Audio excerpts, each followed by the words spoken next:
Of the outsider artists, there is perhaps none so well known as the reclusive Henry Darger. Despite his work being entirely unknown during his life, Forbes estimates that his visual art alone sold for over $2 million in the 1970s, while his original manuscripts are highly prized documents. The term outsider art can be difficult to define, but the designer of the Down the Rabbit Hole logo, Elise McCall, offers this clarifying statement. Quote, "An outsider artist is just what the name implies, an outsider, at least in relation to the mainstream art establishment. The simplest characteristic of an outsider artist is that they are self-taught, having very little to no formal training in the arts." Unquote.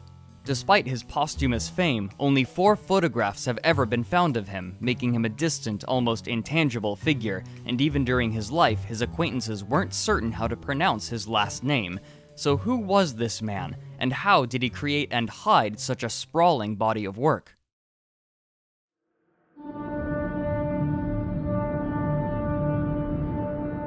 Very little is known of Henry Darger's childhood. He was born a first child on April 12th of 1892 in Chicago, Illinois.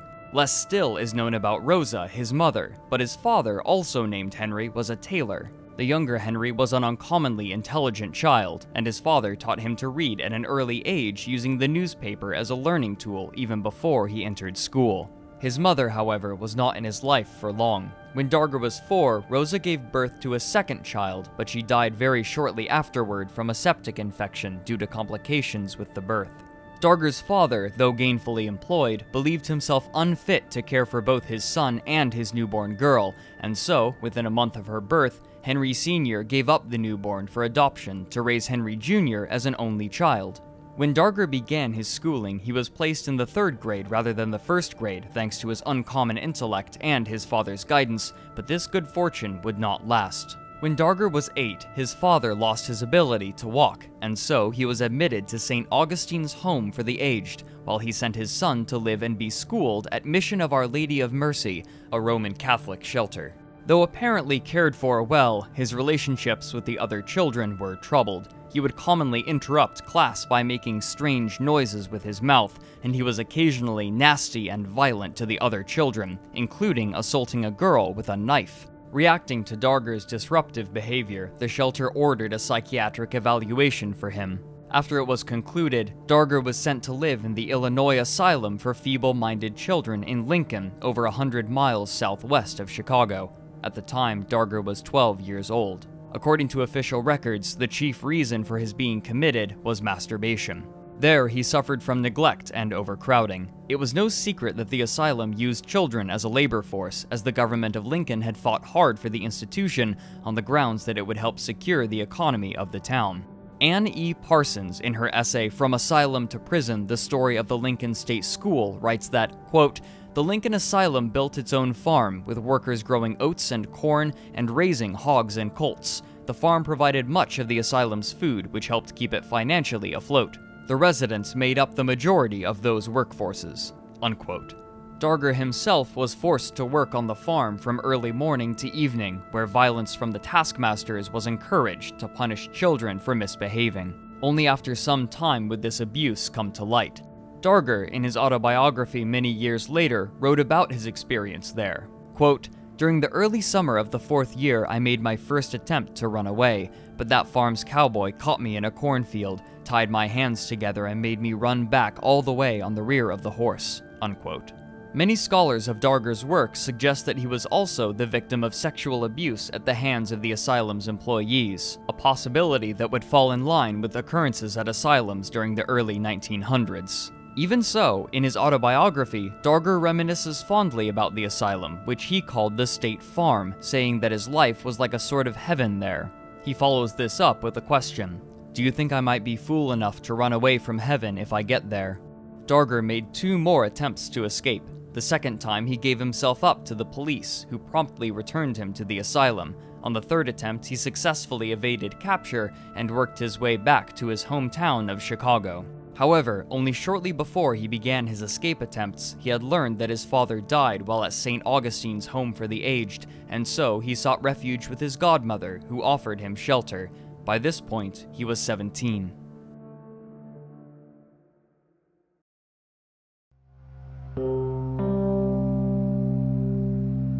Henry Darger wasted no time finding employment. Soon after his return to Chicago, he was employed at St. Joseph's Hospital, where he worked as a janitor. The staff also allowed him to live on site, where he mostly kept to himself. Little is known about him during this period, but he did manage to find a friend in a man named William Schloeder, a Chicago resident who lived with his mother and sisters. As Darger's only friend, the two would spend significant time together at amusement parks and at Schloeder's home. While at the parks, Darger claims that he willfully, quote, did all the spending. Besides this, it seems that his time during this period was spent quietly working and living at the hospital, where he drew little attention and led a simple life, attending Mass at church daily. It was during this time that Darger set to work on the novel and series of visual pieces that would become his magnum opus. When he conceived of it is uncertain, but work on it began in 1909. It told the story of the Vivian girls, 7 sisters and princesses of unmatched beauty and virtuousness. He describes them as, quote, always willing to do as they were told, keeping away from bad company and going to Mass and Holy Communion every day, and living the lives of little saints. But these girls were alive while 2 countries were at war. The first, Angelinia, serves as the good side in Darger's work, being a devoutly Christian nation and ready to right any wrongs. It serves as the center for a coalition of states in the war. On the other side were the evil Glandolinians, who desperately hated the Christians and committed violent and heinous crimes, including that most egregious sin to Darger, the enslavement, torture, and murder of children. There were many familiar characters in his work, taken from books in his library, but perhaps most notable was himself. Darger cast himself as a feared general in the Abianian army who hailed from the distant land of the United States. In the story, he is especially well known for being the protector of children, heading the Gemini, a society dedicated to the protection of little boys and girls, and striking vengefully against any who would hurt them. Co-leading the Gemini was Darger's dear friend, William Schloeder. A childhood bully, John Manley, was immortalized as the leader of the Glandolinian forces. This story would be given the remarkably long name, The Story of the Vivian Girls, in what is known as the realms of the unreal of the Glandeco-Angelinian war storm caused by the child slave rebellion. This name is often shortened to simply the realms of the unreal. He began by writing it longhand, then changed to a typewriter later. Darger's accompanying visual art would be complicated and sprawling, this in spite of the fact that he had no experience or schooling in the arts. This compounded with the issue of his limited disposable income, which was already strained due to his trips to the amusement park. Since he couldn't afford drawing lessons, he began to utilize any sort of visual art he could obtain, which often included photographs and advertisements from newspapers. He also would use pages from coloring books. For drawing material, he would use any blank paper, paints, pens, or pencils he could find, including that which he found while rummaging through garbage bins. Upon these pieces of paper, he would copy or trace individual images, sometimes pasting them onto the sheet itself and drawing around or on them. As he practiced this method, his library of reference images grew, and he found himself returning to certain images which he would reuse, creating deep creases in them and wearing them down. When an image he wished to use was too small, he would spend what meager amount of money he had left of his paycheck to purchase an enlargement.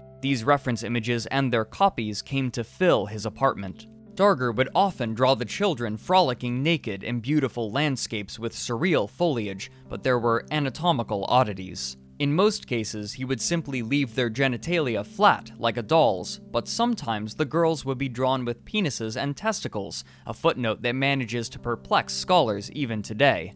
Theories as to why he did this range from simple unawareness of female anatomy, to a latent unrealized homosexuality, to a belief that only men could do war, and so he was equipping them appropriately.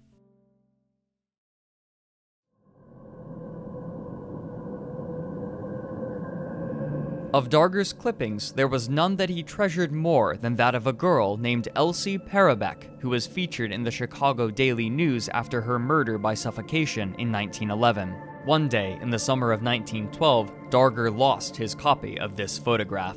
Unable to rediscover it in the public archives of the library, Darger began frantically petitioning God for its return, going so far as to create a shrine in his apartment, to which he prayed. When bargaining failed, he attempted threats, but in a peculiar way. If the clipping was not returned, then the war within the realms of the unreal would shift against the Christian nations.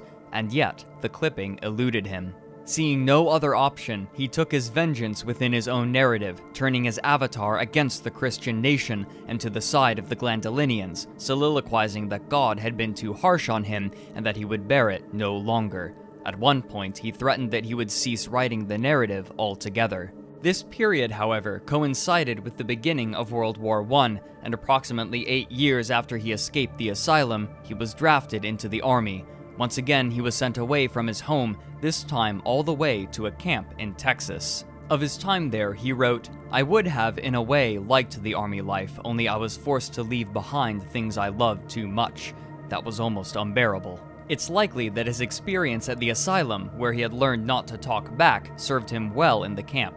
However, he managed to get himself discharged due to bad eyesight, which he admits he exaggerated. His time at the camp served as an inspiration for his own war within the realms of the unreal, and when he returned, so too did the horrors wreaked upon the Christian nations and the children. A piece from the New York Times paraphrases Darger's writing.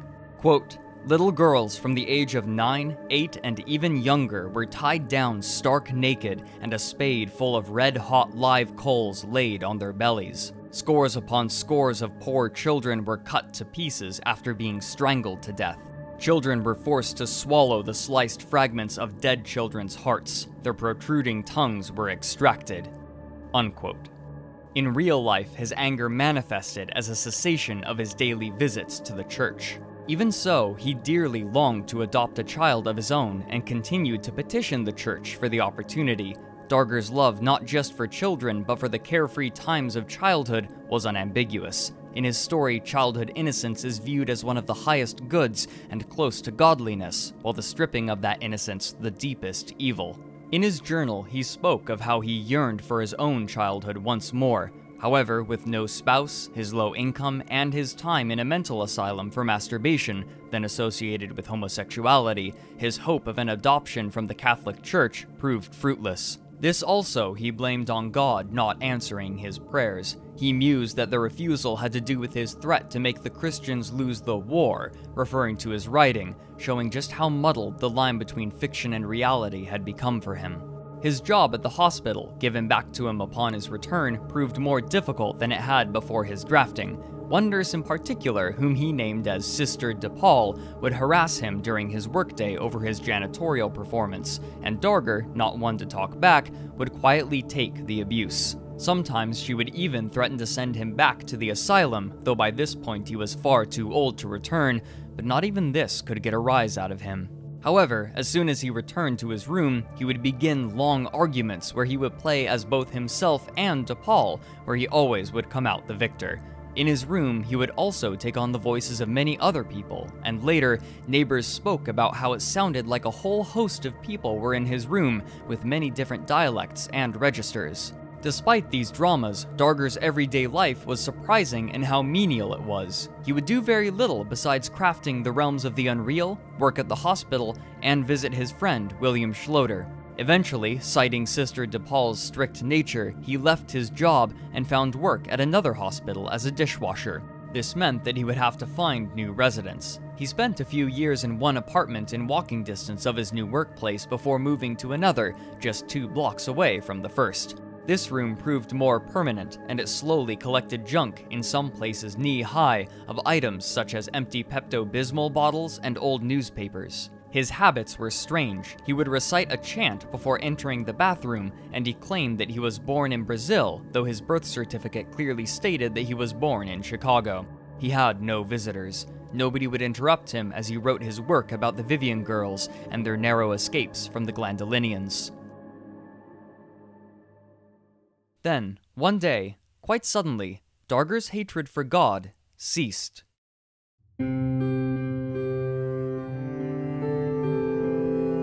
Darger wrote one day in his journal about reading a comic about a man who was sent to hell for his sins. According to himself, this was enough to scare him and turn his faith back to the church and trust that, for whatever reason, God decided to take the photograph from him, perhaps as a test of faith. To parallel this change in his temperament, his avatar within his story also returned to the faith, turning his allegiance back to the Christian forces to fight against the Glandolinians. Soon after, the story would be drawn to a close. Darger's completed works totaled approximately 15,000 pages, collected into 7 hand-bound volumes and 8 unbound volumes. The contents of the latter were not clearly ordered, and parts of the narrative were not given a place, making it difficult to discern where exactly they belonged, but this didn't seem to bother him. Perplexingly, there were 2 endings written for the realms of the unreal, one where the Christian forces triumph, and another where they are defeated and John Manley reigns supreme. Each is written on a different side of the same sheet of paper. It's not clear exactly when he finished this work. But the completion of the Realms of the Unreal did not mark the end of his writing endeavors, which he continued in between working his menial hospital job. As the years went by, he would move between hospitals. In 1936, he was asked to leave Grant Hospital, whereupon he was rehired at St. Joseph's, where he had worked before. Then, in 1947, he moved to Alexian Brothers Hospital, again as a dishwasher, but when this task became too strenuous for his aging body, he was moved to the bandage room. Through the succeeding 2 decades, he worked quietly on a sequel to the Realms of the Unreal, entitled Further Adventures of the Vivian Girls in Chicago, though it seems that this story had far fewer illustrations than the Realms of the Unreal. It was during this time that William Schloeder made the difficult decision to move to Texas with his sister, and shortly after his move, he died. With no other friends and a reclusive lifestyle, Henry Darger was alone. As time wore on, age began to take its toll on his body, and he was forced to retire and go on Social Security in 1963. During this time, he began work on a few other pieces of writing. One of these was a weather journal that lasted exactly 10 years, in which he rebuked the weatherman for attempting to predict what the Bible said would always be unpredictable. This journal also featured his penchant for long names. Book of Weather reports on temperatures, fair cloudy to clear skies, snow, rain or summer storms and winter snows, and big blizzards, also the low temperatures of severe cold waves and hot spells of summer. He also wrote of himself in a book titled The History of My Life, in which he spends 206 pages selectively chronicling his experiences. However, this suddenly shifts from autobiography to a 5,000-page fiction detailing a devastating account of a tornado named Sweetie Pie. Besides this, his life was abnormally quiet. With so much free time, he began to attend church far more frequently, sometimes 5 masses a day.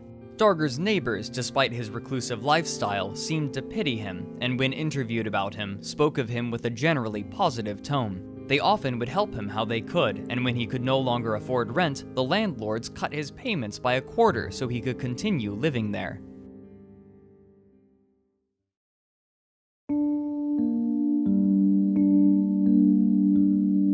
But this state of affairs wouldn't last the decade. Darger's legs, like his father's, had begun to give out, and when he was hit by a car in 1969, his leg problems worsened to the point that he struggled to get up the stairs to his 3rd-story room. In 1972, he petitioned his landlords to help him move into St. Augustine's Charity Nursing Home, the place where his father had gone when he was first abandoned at the orphanage. As time went on, his memory began to fade, and he could no longer recognize his old neighbors who would sometimes come to visit him.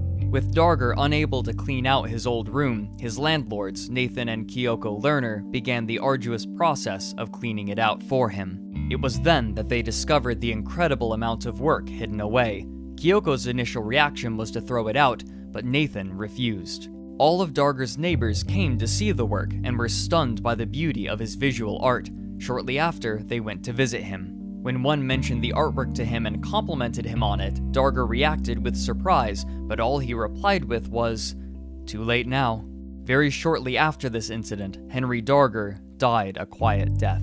All of his works inevitably fell into the ownership of his landlords, the Lerners, who ended up auctioning them off and selling or donating them to museums. The reaction of artistic scholars was immediately one of simultaneous fascination and revulsion, and it was largely believed that he was a murderer and a pedophile due to his obsessive nature and his collection of reference images of little girls. Still, these suspicions couldn't dull the fascination with him, and his works are now highly prized. In the year 2000, his pieces could be bought for up to $80,000 at auction, a figure that has now reached $750,000. That same year, the Outsider and Folk Art Museum Intuit in Chicago set up a permanent display featuring the contents of his room when the learners were cleaning it out. His works were slightly refurbished and placed in climate-controlled archival rooms due to the fragility of his cheap materials. Over time, scholarship around Darger seems to have moved away from allegations of murder and pedophilia toward a more sympathetic understanding.